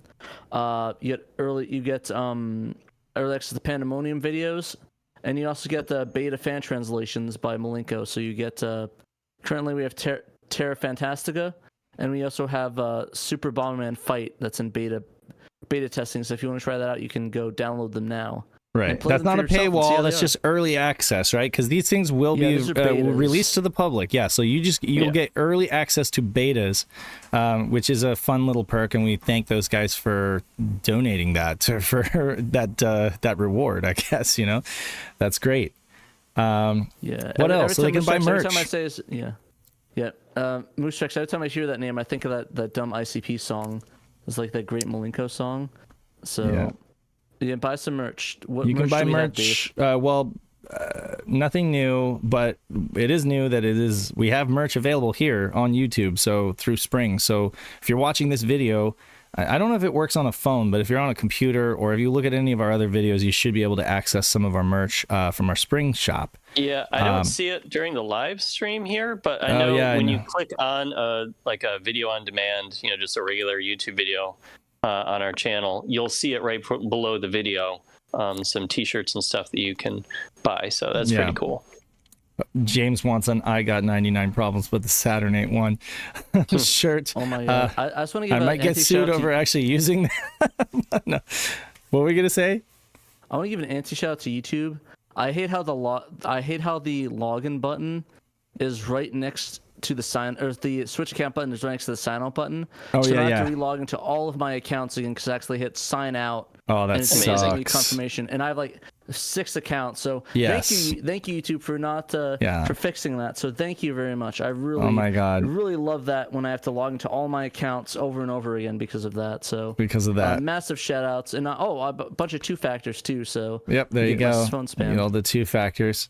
That said, you can come see us at PRGE if you happen to be near the Portland, Oregon area. I don't know if you're in Seattle or if you're in any kind of neighboring state, or if you just want to fly out and see us, that would be great. But we would love to see you guys. We'll see.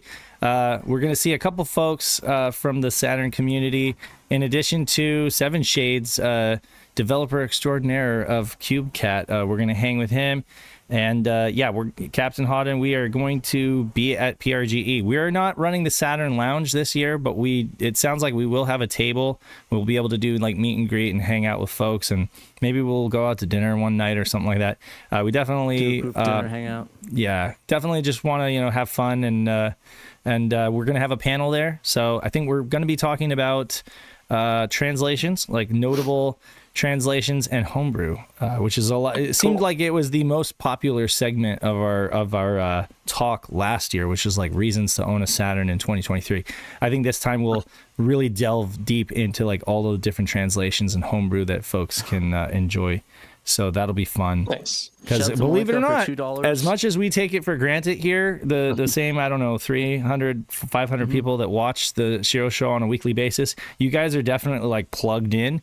There are a ton of people out there that are just kind of passing glancers, and they're just I like Saturn, I know about Saturn, I love it, but I don't know, there's all this great stuff for it they don't know.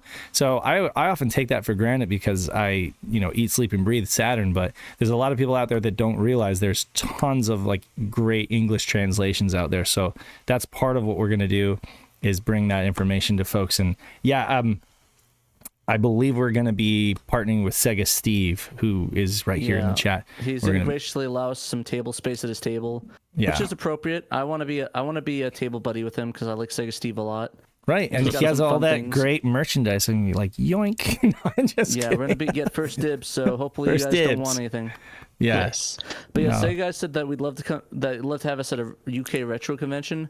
If you get us an invite to it, if you get us an invite to it, or have some way where we could go there, I will go there in a second. I'll get my passport ready, and we will be on a plane to the UK. We just need to know the info, and just hit us up, because I want to visit countries. I already got invited to Germany. At Gamescom. I really want to do some European ones. So I thought you were going to go this year. I thought you were going to go to Gamescom this year. I guess that fell through. But you need to plan. You need to nail it down for next year so that you are there, and then you can have Memphis, and you can have Xenos, kind of like be your wingman there, and promote their stuff, I was gonna say that I was joking with him. I was like, if I were there, I would literally only speak German the entire time. sure Somebody taught me to speak English. So it's like, unless I said I don't speak German, I'm only gonna speak German there. So that'd be a lot of fun.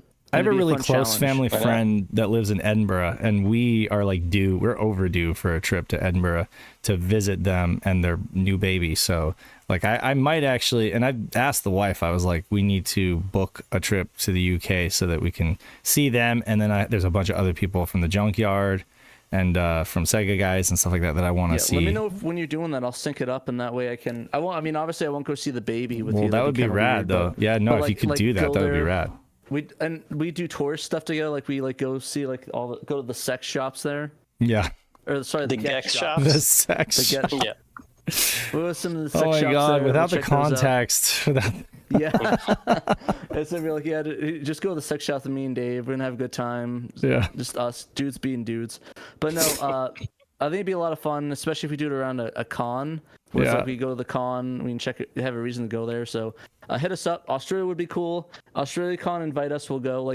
I'll go anywhere you guys want. As long as you invite, let us know. We'll do some stuff. We'll have some fun. I wanna go to cons over the seas. I've done local. I want to go to some international ones. I'm actually going to see Sega RPG Fan is coming to San Diego soon, and we're going to get a beer or something like that together. Yeah, I'm down. I don't think I'm not telling you where he's staying or anything like that, so I'm not completely doxing your house, him. Apparently. No, but I'm really excited. I'm really excited to meet him. It's going to be fun. Catch a beer, get a beer together. Fun. But yeah, like I said, hit us up, guys. If you guys want us to go to a con, somehow invite us, have people request us, and we will go to it. I'll try my best. Retro World was on the Retro World. Cerulean was I was supposed to go. We were supposed to go, and then I just kind of backed out because plane tickets were very expensive, and they were also 9 hours. It's like a 9-hour flight, that or even more with layovers. So it just. It was just that's going to be exhausting for me. With Portland, it's a 3-hour flight, and that's much more doable. And if anything happens or there's an emergency, I can get on a plane and fly back really quick. And so I don't know. He said OL is going to be in April. Hit us up in the DMs. We'll work that out. Because yeah. I think Dave and I would love to be at a UK one, and I want to go do to the UK. So Game On Expo in Arizona is next week. And that's not something I'm going to be able to go to this year, but I think I want to make it happen next year because I'll talk to John about it. I'll come to Game On Expo. Maybe I'll just drive, right? Because it's Arizona. I'll drive. My house too. I could drive to Game On Expo next year if we plan ahead, and you could come to the SoCal Gaming Expo. I'll be down. Yeah, because that's the big one that I believe the Pixel Game Squad bought that expo, I believe, and it's a pretty good expo, I'd definitely be down. Yeah, like I said, we'll do a swap. You stay at my house, I stay at yours. That works. You could sleep on the green screen couch. I'd be down for the green screen couch. There you go. I don't know how comfy I'd be in the garage, but you probably wouldn't know. I'm sure we could. Give me a floor. Yeah. Give me somewhere on the floor, and we're good. Yeah. But anyway, this is all stuff we could talk about off air. Yeah, we need to talk off air about that. But yeah, I think that's about it. Did you guys have anything else before we head out? Just nope, I'm hungry. That's all I got. Dan's hungry. Bunny made dinner, I think, and I need to go get some pizza. So this is SaturnDave, TraynoCo, and Danthrax reminding you that you absolutely must play Sega Saturn. If you don't, there will be repercussions. And Saturn was not the issue. We've got 99 problems, but the Saturn is not one of them. Until next time, catch you later. Bye.